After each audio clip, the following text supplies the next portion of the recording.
Listen to me, because this is one of those questions that keeps people up at night, staring at the ceiling, wondering what their future looks like. You're sitting there, you're 62, maybe you're 67, and you're asking yourself, how much Social Security will I get if I never worked?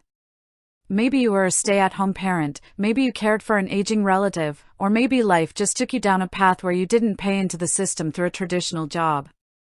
You feel like you've been left behind. You feel like because you didn't have a W-2 or a paycheck with those FICA taxes taken out, that the Social Security Administration is going to shut the door in your face. I want you to take a deep breath. Stop the worrying right now. Because the truth is, the system was designed with you in mind, if you know the rules. But if you don't know the rules, you are going to leave money on the table that you rightfully deserve. Here is the bottom line: if you personally never worked, or you didn't work the 40 quarters, that's 10 years, required to qualify for your own benefits, you are looking at what we call spousal benefits. This is the key that unlocks the door for you. If you are currently married, or even if you are divorced, you can qualify for up to 50% of your spouse's primary insurance amount. Now, notice I said up to. This is where people make big, expensive mistakes. You see, a lot of you think, great, my spouse is getting $3,000, so I'm going to get $1,500. Not so fast. To get that full 50%, you have to wait until your own full retirement age. If you were born in 1960 or later, that age is 67. If you jump the gun and claim at 62, which is the earliest you can, you aren't getting 50%.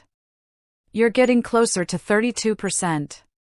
You are taking a permanent pay cut for the rest of your life because you couldn't wait a few more years. Is that what you want? To be 85 years old and realize you're getting hundreds of dollars less every single month because you were impatient at 62? No, it is not. Now, let's talk about the fear. The fear is that if you claim on your spouse's record, you're taking money away from them. I hear this all the time. Susie, I don't want to lower my husband's check. Listen to me, you are not taking a penny from them. Their check stays exactly the same.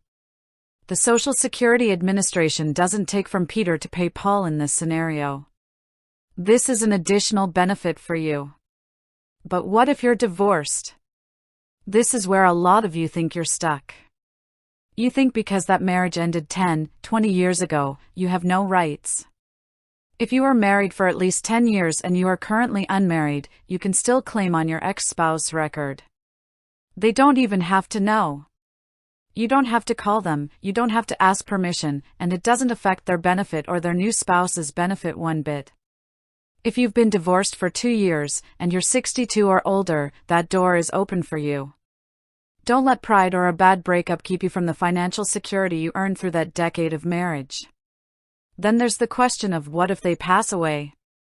This is the widow or widower benefit. This is different from the spousal benefit. If your spouse passes, you can actually receive 100% of what they were receiving. But again, timing is everything. You can start this as early as age 60, but if you do, it's reduced. You have to be strategic.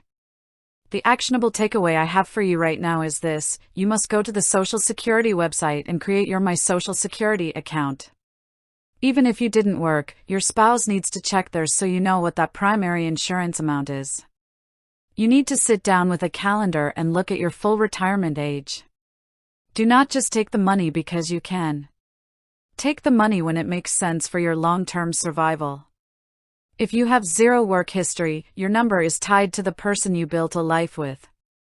If they haven't claimed yet, you generally can't claim spousal benefits unless they are at least 62 and you are too, but remember, they have to actually file for their own benefit for you to get yours, unless you're divorced, in which case the rules are a bit more flexible. I want you to be a powerhouse with your money. I don't want you feeling like a victim of the system. You contributed to your family, you contributed to your home, and the law recognizes that value through these benefits. But the law won't come knocking on your door to hand you a check. You have to be the one to stand up, understand these ages, 62, 67, 70, and make the call that secures your future. You deserve to be protected, but you are only protected if you are informed. Stop guessing and start planning.